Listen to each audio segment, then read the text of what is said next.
And the reason why we are at church, we open our Bibles, we hear the preaching, we go about with our discipleship, we share the gospel, because we believe that this book, this holy book, this sacred book from cover to cover is the only book that we can use to overcome worldly mindsets. Never ever let this book depart from your heart. Thy word have I hid in my heart, that I might not sin against thee. The entrance of thy words giveth life. It giveth understanding unto the simple. Thy word is a lamp unto my feet and a light unto my path. The law of the Lord is perfect. Ano sabi? Converting the soul. No matter how good I do the outline, no matter what illustrations I use, it is not me. It is this word that can convict and change your heart as this preaching was preached.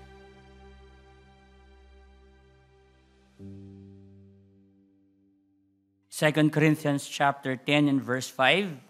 Let's read this all together aloud. Ready? Go. Casting down imaginations and every high thing that exalteth itself against the knowledge of God, and bringing into captivity every thought to the obedience of Christ.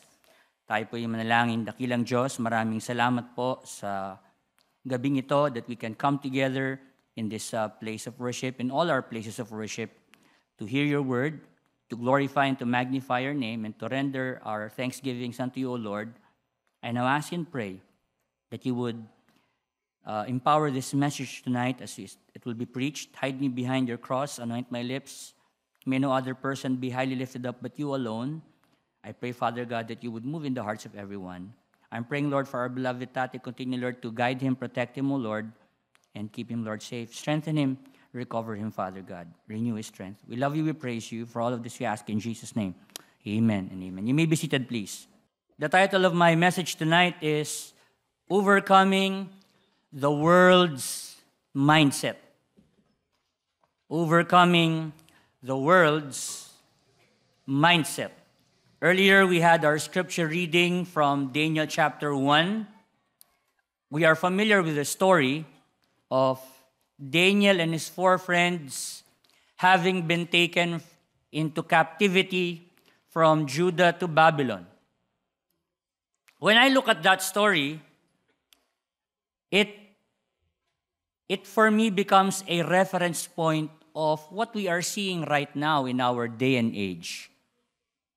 When I say this, what I mean by that is the world attempting to shape how people think. It's not new.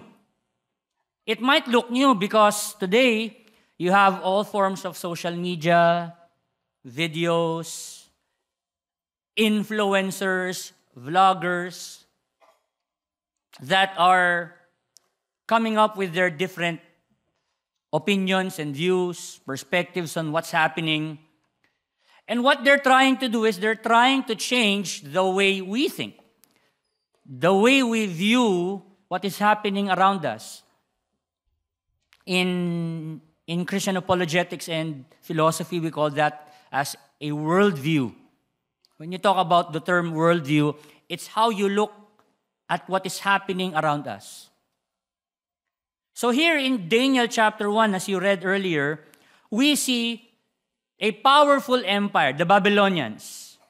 And ang ginawa nila, they selected the best and the brightest from Israel, and they immersed them in a culture designed to reshape their thinking, their speech, and their way of life. They did this to young people.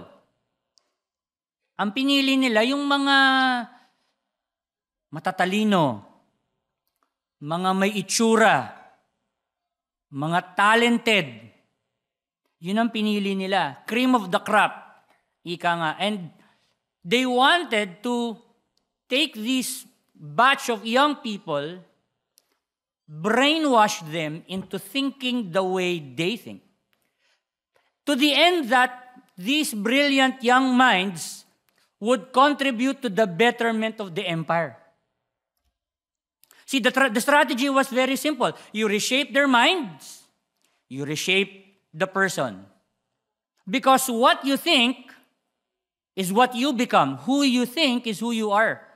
I will never forget one of the first quotes that I learned in college as a philosophy major was, cogito ergo sum. That's a quote by René Descartes. I think, therefore I am. The way I think is the way I live. The way you think of yourself is how you would conduct yourself. Example, kung naniniwala kang maganda ka, so ano ka, GGSS, gandang-ganda sa sarili. Pwede namang lalaki din, gwapong-gwapo sa sarili. So you are going to conduct yourself na galaw-gwapo, galaw-ganda, di ba?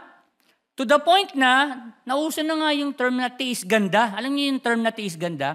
Magsusuot ka ng damit na sa totoo lang, persecution sa'yo. Ang init-init, pero nakapang Korean turtleneck ka pa. Tinitiis mo yung persecution ng damit na yun sa'yo para lang magmukha kang maganda. Bakit? Kasi tiwalang-tiwala ka sa sarili mo na gwapo ka, maganda ka.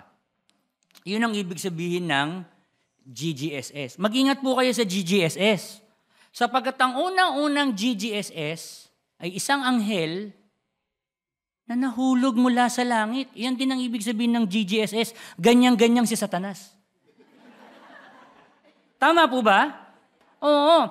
Satan was filled with the beauty of himself. That's why he lifted himself up in pride. Yun po nakalagay sa Bible. So therefore, what you think is what you become. Once a new way of thinking takes root, it directs your choices, your values, your life path. Now, whether that direction is noble or destructive depends entirely on the nature of the shaping influence. Kung sino ang nag-feed ng mindset sa utak mo, yun ang magdedetermine kung anong direksyon ang pupuntahan mo. Dito, sa binasa natin, pinili sila eh. And the purpose of the empire was to change these youth so that they would become slaves. Or at the very least, mga thinkers for the empire itself. But we find in the same chapter, Daniel, Hananiah, Azariah, and Mishael.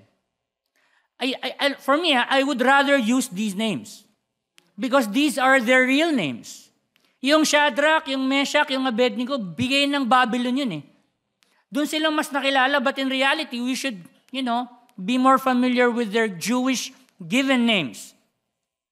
These four refused to be molded by the Chaldean system, and they instead remained firmly committed to the God-centered principles they had long embraced. It's very hard to make that stand, especially when you are all by yourself. Diba? Kapag ikaw lang mag-isa, when there's nobody looking at you. But because they grew up in a godly home, they grew up in an environment where their identity is strong, they knew who they were. They did not trade that away for what the empire was offering to them. Now, this is very important because if we can see here in the Bible more than 3,000 years ago that there is this brainwashing system happening already in an empire like Babylon, we see the same happening right now, real time, in the schools, at work, in our communities, in social media, right? At work, you see the same pressures. Media, entertainment, culture, public opinion, yung mga influencers, they all push ideas, values, and lifestyles that are often completely opposed to Scripture. Now, I'd like to add to that. They are also pushing ideas that look like Scripture. They have these inviting titles like, yung pangalan ng mga vlog nila ay A Word of Hope. Blessing vlog. Yung ganda pakinggan, di ba? Parang, di ba? Dan Paul's Corner. Yung mga ganun. Parang pag narinig mo agad, parang, wow, this will be edifying to me. Hindi si Dan Paul. Gagawin niya palang mamaya yung channel niyang yan. Pero and they would quote Scripture, they would try to give their own explanation. It may sound. It may sound, oo nga, no, tama naman. But if you are really, truly trained with the Word of God, if you have been tempered by this pulpit, by the man that has stood from this pulpit 50 years, you can easily discern fake from fact. You can easily discern gospel from garbage. Kaya sa ating mga young people, sa ating mga young urban professionals, and even to our adults, pay attention to what our beloved Tate teaches and preaches Sunday in and Sunday out, because you will never know what bad teaching you will encounter in your cell phone or in the TV, and who knows, yung tinuro niya might come in handy. Because content today is highly accessible and largely unfiltered. Many people unknowingly absorb unhealthy and ungodly mindsets. Kaya alam nyo, for me, I call it garbage or trash. When people come up to me and tell me, you know what? Ang Bible naman para sa lahat. Pwede ko namang basahin yan, pwede ko namang pag-aralan ng mag-isa. I can study the Bible on myself. I can go ahead and, I don't need pastors. I don't need someone to teach me. I already know what to do with it. Yun pa lang, alam mo nang may mali . Hindi tayo matuto ng walang pastor . Sabi ng Bible, and I will give you pastors according to my heart, which shall feed you with all knowledge. Even in the plan of salvation, how shall they hear without Hindi pwedeng walang preacher . Hindi pwedeng walang magtuturo. Sabi niya, di ba? Pag may nagtuturo, may natutulog. Hindi, may natututo. So we need solid teaching from God's Word. We cannot dispense away from a pastor who is rooted and grounded in the truth to teach us. Kaya hindi nyo pa pwedeng sasabihin sa akin, hindi nyo kailangan ng eklesiya. We all need to be here. We all need to hear the teaching of God's Word. So when a person does not stand on a solid foundation, he can be vulnerable to every passing idea. And if one merely inherits beliefs, shout out sa mga kagaya ko na lumaki sa church, na ang mga magulang ay mga members ng church. Shout out sa mga kagaya ko na dinedicate na dito sa church. We do not inherit salvation, by the way. You are saved not because your parents are saved. I am an example of that. I grew up in church. Dito ako nag-aaral sa Christian school. Yet it was only when I was entering college at a youth camp na doon ko tunay na nakilala ang Panginoon. All 17 years of my life, I thought to myself, alam ko na. Nagsa-soul winning na ako noon. Nagba-Bible study na ako noon sa Manila Science High School when I was in high school. And yet, I did not truly know I was really saved. So to all of you who grew up here, who think that you are already a complete person by virtue of your parents' surnames, you are fatally mistaken.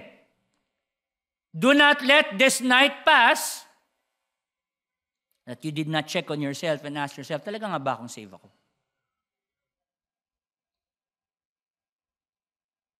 If one merely inherits beliefs without grounding them in God's Word, worldly thinking will eventually take over. You know why? Because some people just take something that their parents taught, but they do not understand why.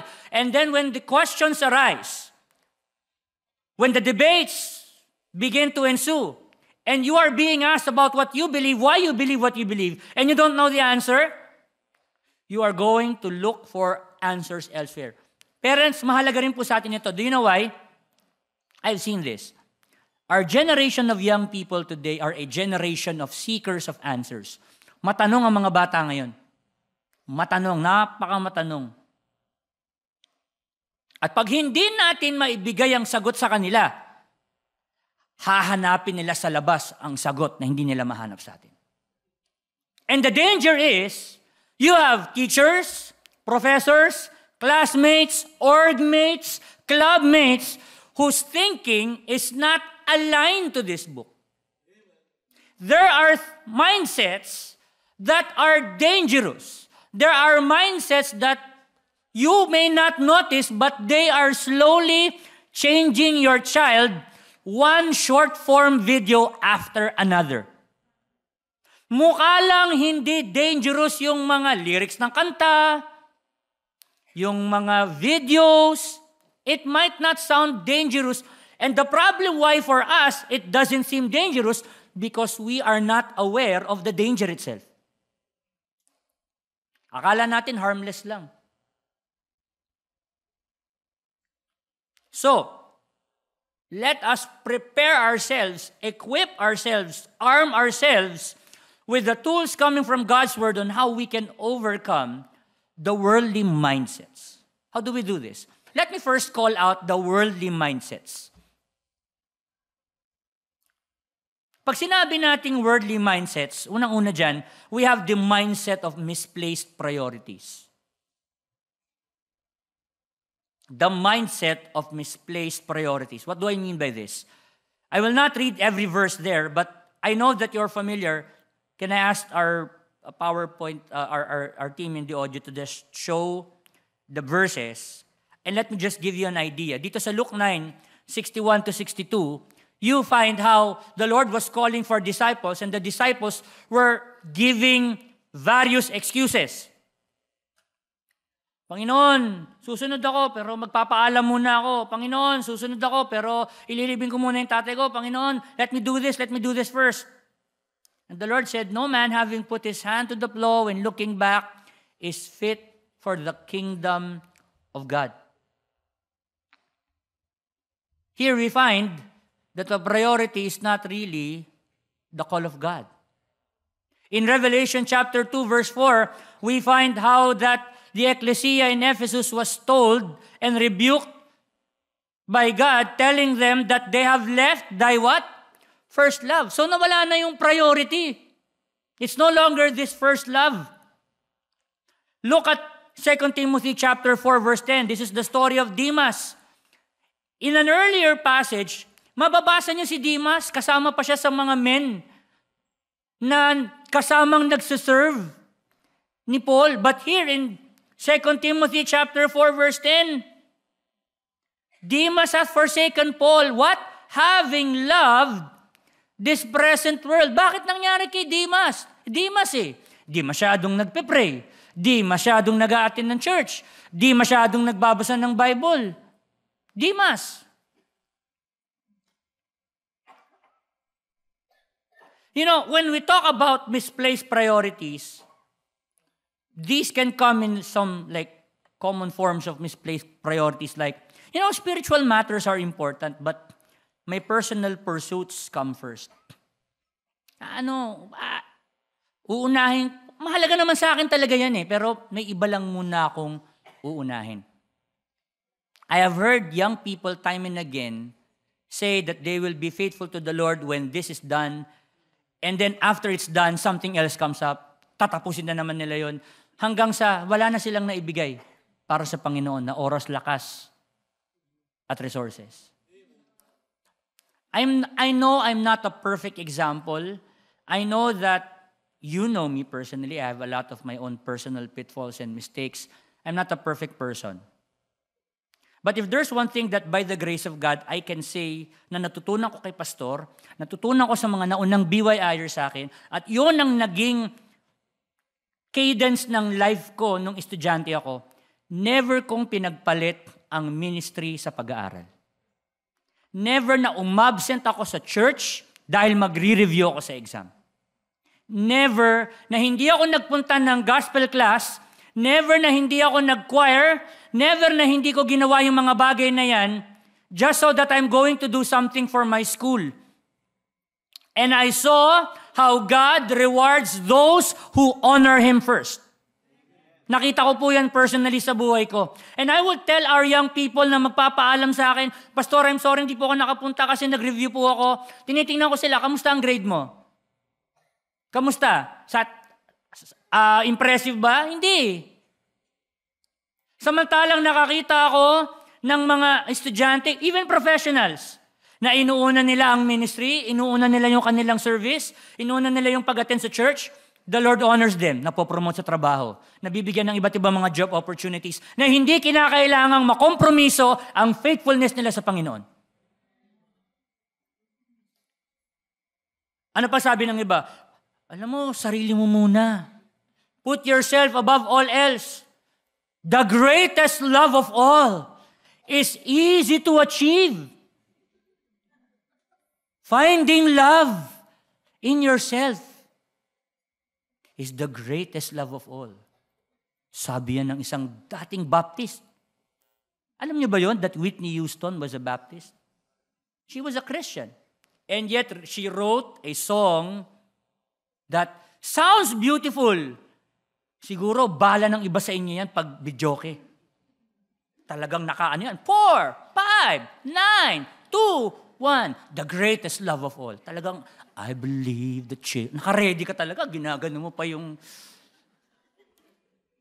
pangkanta mo eh. Pero mali yung lyrics. Your love for self is not the greatest love of all. That's the most dangerous kind of love. Enthusiasm for leisure, work, or pleasure far outweighs one's commitment to God. Alam mo, minsan lang naman ako absent sa church para mag-RNR. Ano yung RNR? Rest and Recreation. Sayang naman, Pastor, kasi long weekend. Susulitin ko na yung SL. Ano yung SL? Sinungaling leave. Kunyari, may sakit ka pero wala talaga. Hahabaan mo lang yung leave mo.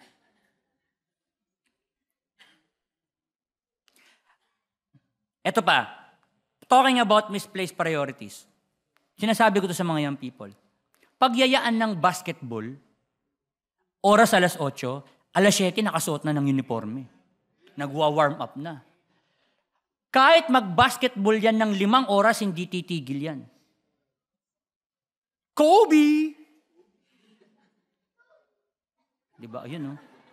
Ready siya. Pero pag soul winning, 8:00 ang tawag, gigising pa lang yan ng 8:00. Wala pa siyang Bible. Hindi pa siya nakakalimang bahay, nagmimerienda na kagad doon sa tindahan. Alam ko yan, saturation worker din ako eh. If you can put an unlimited energy to something that is worldly, can we not give it to something godly? Can we not give it to something more valuable and something that will last for eternity? That is a misplaced priority. Pangalawa, when you talk about the worldly mindset, let me talk about the mindset of worldly prosperity. You know, I have been watching this video of The School of Hard Knocks. I don't know if you're familiar with that channel. It's about a young person that is interviewing millionaires and billionaires and asking them about how did they reach 8-digit figure of income, how much money did they earn in a year, what can advice, you know. Some of them, I really don't mind at all. Pero there's a lot of people na pag in-interview, they always talk of God. Yun yung mas pinakikinggan ko eh. See, the world is now peddling a different metric of success. Ang metric ng success ay marami ngayon. You have a bucket list of places to go, things to buy, people to meet, experiences to have. Pag ako nakapunta ako ng Taiwan, ng Hong Kong, ng Bangkok, ng Singapore, ng Malaysia, check. Pag nakapunta ako ng Kazakhstan, ng Afghanistan, hindi ko alam kung bakit ka pupunta doon. Sana mo. And you know why? And don't get me wrong. There's nothing wrong with going to places. But if you want to go to places and you really don't have the means to go to there, ito masaklap, if you have the means and yung means na yung kinuha mo sa offering mo, oo. Diba? I mean, there's nothing wrong with going places. But remember, mga kapatid, if that is the measurement of success, that's a poor measurement of success. Material things are a poor indicator of success. I'm not saying material things are bad. What I'm saying is nakalagay sa Luke 12:15. Take heed.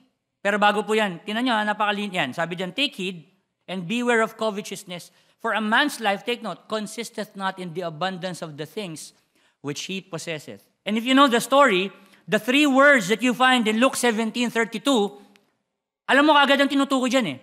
Remember Lot's wife. What happened to Lot's wife? Ang linaw ng sinabi ng Panginoon, as you go out of Sodom and Gomorrah, just walk straight, don't look back. Tumingin yung asawa eh. Yung mga halaman ko doon, na inaalagaan ko, wala na akong pang-vlog pagka nasunog yung mga yun. Yung sasakyan ko. And because of the materialism in Lot's wife's heart, she became a pillar of salt. You know, the Apostle Paul in Philippians 2:21 reminded the brethren there that people there don't seek their own. They do not seek the things. So they seek their own, they do not seek the things which are Jesus Christ's. See, when you measure success purely by money or possessions, that is a poor indicator of success. Money doesn't buy you happiness. Do you agree? I agree. Naniniwala ako na ang pera ay hindi nakakapagpasaya. I mean, I always say this illustration. Hindi ba mas maganda yung kahit wala kang masyadong pera, pero wala kang sakit? Diba? Do you know that contentment is such an underrated money saver? You are able to enjoy the simple things of life. Be careful when you look on social media and you scroll and you scroll and you scroll and you see things, you see other people's blessings, you see other people's enjoyments. Be careful that envy takes a hold of your heart. At nagiging mali na yung motibo mo. When you see physical beauty as the basis for personal worth, a lot of people today feel sad when their likes don't reach 50. Pag walang nag-heart sa kanilang bagong profile picture. Si Daisy, pag nagpapalit ng profile picture yan, lagi kong nilalike yan. Kasi lagi niyang birthday eh. Yun na ba ang sukatan ng ating self-worth? Pag maraming nag-likes ng picture natin? Do you find satisfaction when there are 100, 200, 300? You only need one person's approval in your life. That's the Lord. Amen. When the Lord approves your life, everything else finds its place. Treating intelligence, skill, or giftedness and talents as the ultimate markers of your value. Or being strong, being influential, or being dominant as the measure of power. That is not the way the Lord, through His Word, tells us to measure prosperity. That is the world's standard of prosperity. And then, let me give the third mindset, which is the mindset of corrupt philosophy.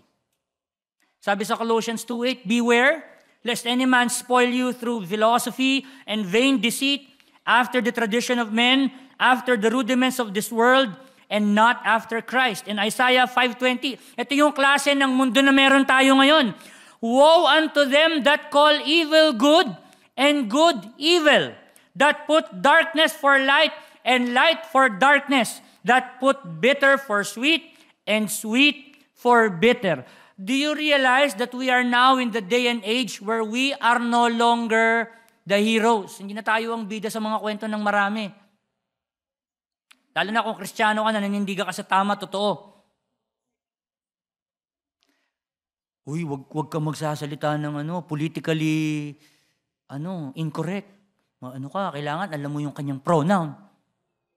Kailangan alam mo kung kapag in-address mo siya, baka awayin ka niya, baka i-social media ka niyan. Ganun na ngayon. Ikaw na yung tama, ikaw pa yung aawayin. Di ba?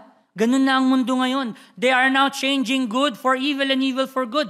That's why we are reminded in our key text, we ought to cast down imagination because today we are finding a culture that exalts themselves against the knowledge of God. You don't need God. You don't need to go to church. You're okay. You're all fine by yourself. God is not real. Yan ang sinasabi ngayon. The Bible is unreliable. Hindi talaga reliable. Pa-Bible pa. Ayan yun, nagrarally sila. All religious institutions are corrupt. And you don't need to depend on others. Just depend on yourself. I remember, when I went to Korea 12 years ago, this was a non-church related trip, but I had a chance to work with youth leaders from different countries. I was sitting beside the French young person. I was asking her, I was trying to win her to the Lord. Sabi ko sa kanya, do you go to church? Di ba sa operation ko, yun yung entry level eh. What's your religious background? Yan. Oh, my parents are Catholics. They attend church. Well, what about you? I don't go to church. Why? I don't need God. See, and I never forget, and I never forgot what she said. In fact, the words that she said rang true in my head na ginamit ko siya sa script ng interrogasyon. When I have problems, I don't call to the sky and pray for solution. I solve my own problems and I fix my own mess. Ganun mag-isip. Ang mga tao na naniniwala sila, hindi nila kailangan ang Diyos. Pero mga kapatid, I believe that the reason why you are here tonight, all of you, all of us, joining online, is because we need God. I mean, why would you even bother to be here if you don't need God at all? We need this word, we need this presence, we need this power, we need this protection, we need this guidance. That is how the world thinks. They're going to change your metric for prosperity. They're going to replace your priorities and they're going to insert dangerous philosophies. And what is the most powerful tool that we have to fight against these worldly mindsets? The Word of God. The Word that matters. This is my second and last point.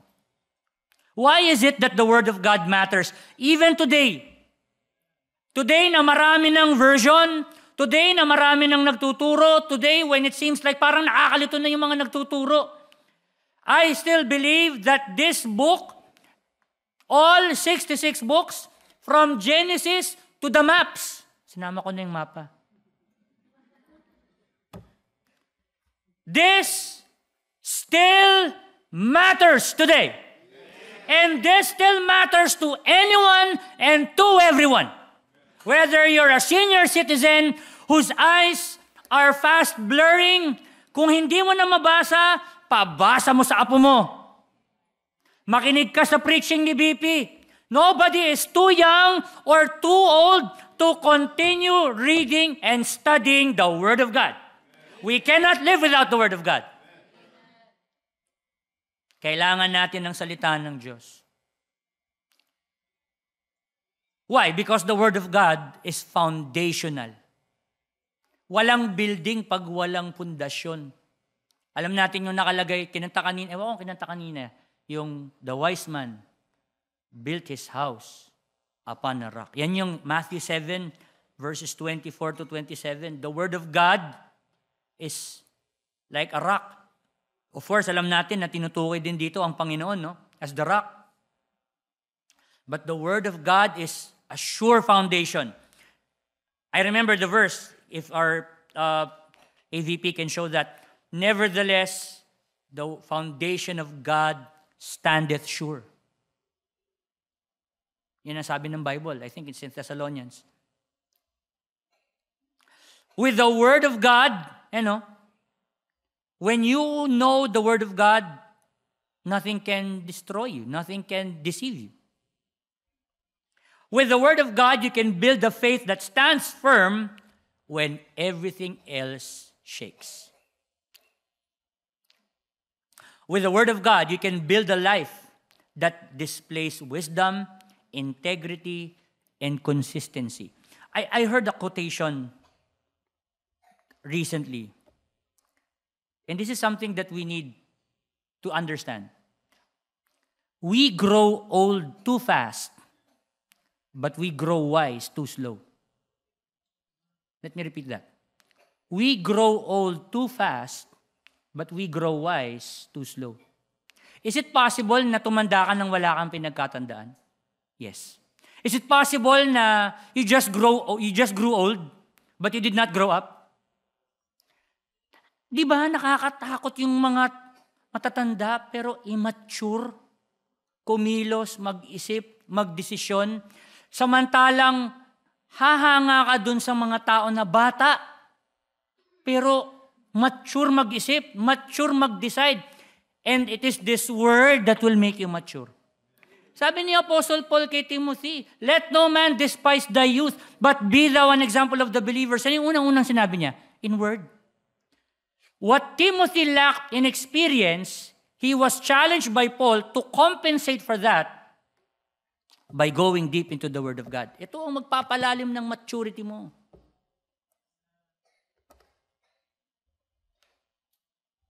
Kaya nga po yung mga anak natin, pinagdi-discovery kids po natin habang bata pa silang maliliit. Di ba? Do not spare teaching from your children. Let me tell you this, and I tell this to myself. Sometimes parents, leaders, teachers, we must also hold ourselves accountable for the failure of the generation next to us when we fail teaching them what they need to do. Sometimes, pinapagalitan natin yung mga young people natin for something na, teka, tinuro ba natin? Definitely, walang pagkukulang ang pulpitong ito, walang pagkukulang ang ating beloved tate. Pero sa bahay, when you are together as a family, there are things that they need to hear from you. There are things that they need to remember. And alam niyo, parents, magugulat kayo. Do not assume that your child knows what you already know. We have to sit down. Kasi magugulat ka, yung ibang mga young people, hindi pa pala memorize ang 66 books of the Bible. May pinagalitan lang akong isang young people nung nakaraan. Sabi ko, ang scripture reading ay Book of Jude. Anong chapter po? Siyempre, baka nalito lang siya. Pero dapat alam natin yun. The Word of God is foundational. Number 2, the Word of God is factual. It is true. The people, the places are there for a reason. Pag ako nagba-Bible reading, ayaw kong bina-Bible reading yung sa Chronicles. Yung sunod-sunod na pangalan ng mga anak nila, Adam. Di ba? Tingnan nyo, para lang makita ninyo yung tinutukoy ko. Kasi minsan, akala ninyo, tingnan nyo Ayan. 1 Chronicles, chapter 1. Simulan mo verse 1. Sige, buksan nyo po para makita nyo kung hindi kayo tatamarin. Hanggang na po yan. Sige, yung buong chapter, hanggang chapter 2. Binabasa nyo po ba yan pag nag-scripture reading kayo? Baka nga wala pa po kayo sa verse 11, nakagana na kayo Pero may dahilan kung bakit nilagay po yung mga pangalang yan Even these names are inspired. Do you realize that? This is a very accurate accounting of genealogy. The reason why 1 Chronicles 1 and 2 are there to prove the correctness of Matthew chapter 1. The genealogy of the Lord Jesus Christ. Yun eh. Yun yung cross-reference nun, mga kapatid. So kahit pala yung mga pangalan, mahalaga. Foundational. Number 2, the Word of God, is factual. And if it is factual, you need to abide by it. John 17:17 says, sanctify them through thy truth, thy word is truth. At wala kang magagawa sa katotohanan. Sabi ng 2 Corinthians 13 verse 8, for we can do nothing against the truth, but for the truth. Our beliefs do not determine the truth, but the truth shapes how we believe. Your beliefs cannot change the truth, but the truth cannot change. The truth can change how you believe. Kahit magbotohan ang buong Pilipinas ngayon na hindi sisikat ang araw bukas, sisikat pa rin yun. The majority is not always right. Siguro nakikita nyo ngayon sa nangyayari sa ating lipunan yan. The Word of God is foundational, the Word of God is factual, and number 3, the Word of God is final. Coincidentally, that's my final point as well. Heaven and earth shall pass away, but my words shall not pass away. Ang Preacher Wilson, tama ba? Ang mga accounting books sa college, every now and then, nagpapalit sila ng edition eh. Kahit sa medicine, di ba? Nagpapalit sila ng mga edition. Bakit? Kasi may mga sakit 50 years ago na mas malala na ngayon. Or may mga sakit ngayon na wala 50 years ago. Gaya ng sakit sa bulsa. Ay hindi, sakit na pala na yun noon. Di ba? COVID. Ano ang malay natin sa COVID noong 2020? Di ba? So nagpapalit ka ng mga textbook. Dictionary nga nagpapalit eh. Could you imagine? Siguro yung mga matatanda hindi to alam. Yung mga Gen Z alam. Yung 6-7 is actually a word now in the dictionary.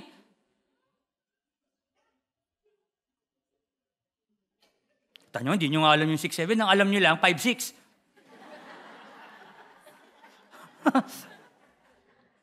Pero pag naririnig na sa Amerika yung 6-7, naghihiyawan yung mga tao. Di ba?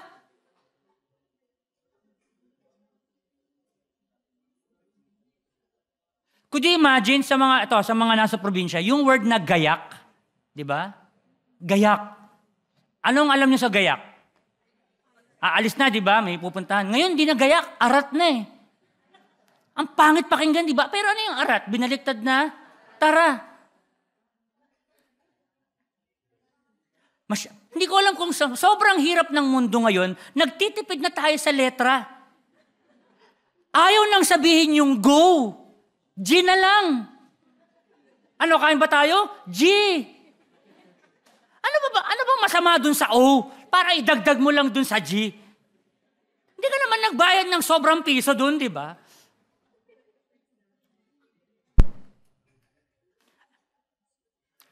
Pero mga kapatid, magbago man ng dictionary, magbago ng mga textbook ng accounting, ng medicine, ito hindi. Ito pa rin to.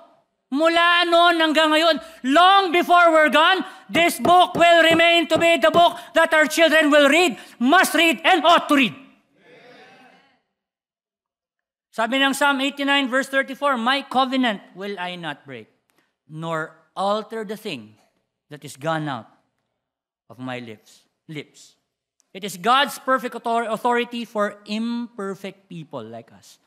Kailangan natin to.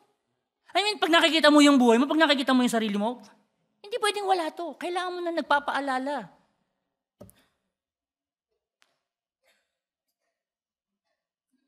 It is the unchanging standard in a world that constantly shifts. Kasi nagbabago ang turo ng mundo. But the Word of God never changes. Let me conclude.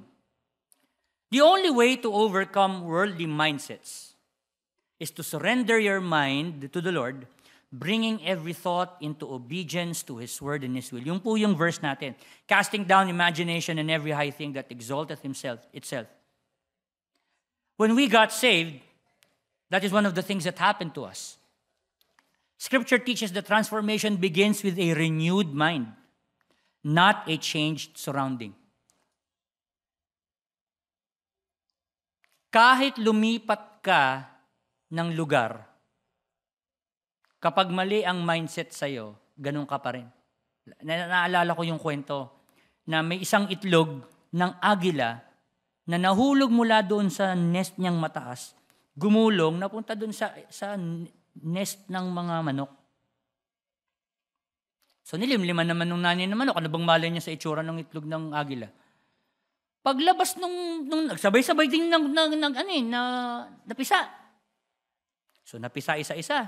Nagulat yung nanay na manok. Nakita niya may mutant siyang anak. Ba't ang laki nito? Dito. Pero sabi niya, hindi, mukhang deform lang. Baka meron lang kaming recessive genes na baka Texas na pan-derby. Pang-sabong pala. O, di okay lang, sige. Di nagtututuka sila. Alam niyo naman ng manok, di ba? Isang kahig, isang tuka. Pero habang tumatagal, yung tuka ng agila, syempre, agila lumalaki. Nagugulat yung mga kapatid niya, ma. Tingnan mo yung tuka ni... Nag-uusap talaga, no? Yung tuka ang laki. Hindi, lang yan. Genetics lang yan. Tapos yung pakpak. Yung pakpak, kayang yakapin yung kapatid lahat Kasi laki, agila Ma, ba't yung pakpak ni kuya laki? Hindi, ganyan lang talaga yan. Jeans lang yan, ma. Tandaan mo, nung isinilang ko kayo, nandun ako. Nandun na ba kayo? Ang galing. Nangatwiran pa yung nanay. Nakita ko yan. Eto na. Nung nandun sila sa labas ng farm at nagtututuka sila, syempre, agila siya Pudpud na yung kuko niya. Basag-basag na yung beak. May lumipad na agila sa langit. Umapagaspas talaga. Parang mulawin talaga, no? Ganyan talaga. Napatingin yung agilang utak manok. Ma, ano yun? Lumilipad na yun. Ay, anak, ano yan? Agila yan. Ma, tingnan mo yung tuka ko. Kamukha nung tuka nila. Hindi kaya agila ko? Hindi, anak, hindi ka agila. Chicken ka lang. Ma, tingnan mo yung pakpak ko. Tingnan mo yung pakpak ko, ang laki Kasyang-kasya silang sila. Anak, hindi ka agila. Mukha lang malaki kasi mataas. Chicken ka lang. Matingnan mo yung pangkahig ko. Pagkahig ko, para akong yung backhoe. Ang laki ng kahig ko Hindi ba ako agila? Nagalit ang nanay. Anak, sinabi ko na sa'yo, ilagay mo sa utak mo. Chicken ka lang, chicken ka lang, chicken. KFC, chicken.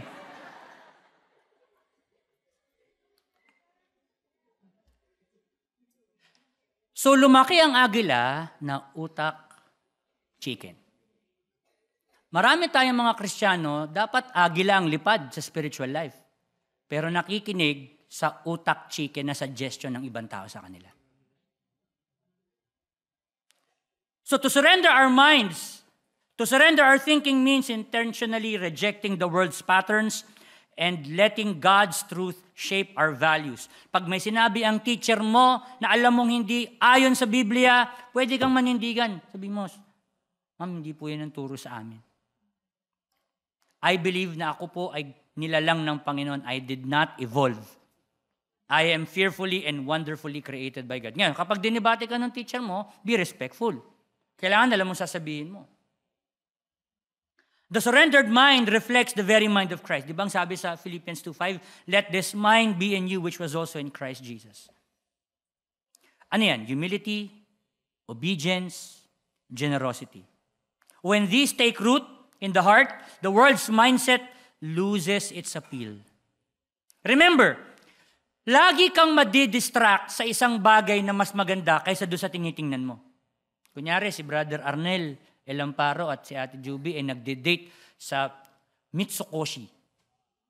Minsan, nagde-date sila doon. Biglang may dumaan na maganda. Bini Mika. Hindi ko alam kung sino yung Bini Mika kasi alam ko lang doon nag-aaral si Chelsea. Dumaan. Siyempre napatingin si Brother Arnel. Bakit? Huwag kang magkakamaling sumagot. Kasi pastor, mas maganda eh. So, hindi maganda yung asawa? Hindi, maganda po. Nakakita lang siya ng mas maganda. Di ano naman talaga, di ba? When you see something more beautiful than what you are beholding, your attention is taken away. And that's the reason why the Bible tells us that when we come to worship, we are beholding the beauty of the Lord. Meaning, no one should be more beautiful than the Lord. You are here not to behold the beauty of anyone, but the beauty of the Lord in holiness. We fill our minds with Scripture and spiritual things. Minsan nga, nag-memorize na tayo ng verses, dinidemonyo pa rin yung utak natin eh. By the power of the Holy Spirit, we are able to make the decision of choosing the spiritual over the carnal. Because to be spiritually minded is life and peace. Mga kapatid, let me end with the quote that was given by our beloved Tate last year when he preached in our Cheerful Giving Conference. We have no power to transform our lives, but only God is the author of transformation. The same applies to the renewing of our minds. It is the Spirit of God that does that. And the reason why we are at church, we open our Bibles, we hear the preaching, we go about with our discipleship, we share the gospel, because we believe that this book, this holy book, this sacred book from cover to cover is the only book that we can use to overcome worldly mindsets. Never ever let this book depart from your heart. Thy word have I hid in my heart, that I might not sin against thee. The entrance of thy words giveth life. It giveth understanding unto the simple. Thy word is a lamp unto my feet and a light unto my path. The law of the Lord is perfect. Ano sabi? Converting the soul. No matter how good I do the outline, no matter what illustrations I use, it is not me, it is this word that can convict and change your heart as this preaching was preached. Tumayo po tayong lahat.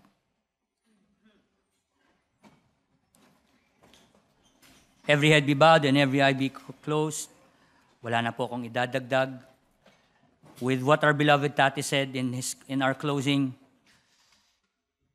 it is my prayer that the Word of God tonight would have challenged you and would have moved into your hearts and changed and transformed you into facing the weak, armed with the Word of God and saying, I will not allow the world to influence me. I am going to stand by what the Word of God has said. Do you love the Word of God? Do you value the Word of God? Do you need the Word of God? Are you aware of the mindsets that are now lurking in your head? Young people, young professionals, adults, parents, are you concerned for what your child is being exposed to day in and day out? Whatever the need might be, as this message has spoken to your heart, I invite you to come to God, lay your heart before Him, and tell Him, Lord, I do not want the world to overcome my mind, my life, and the people around me. As the Lord has spoken to your heart, come before Him tonight.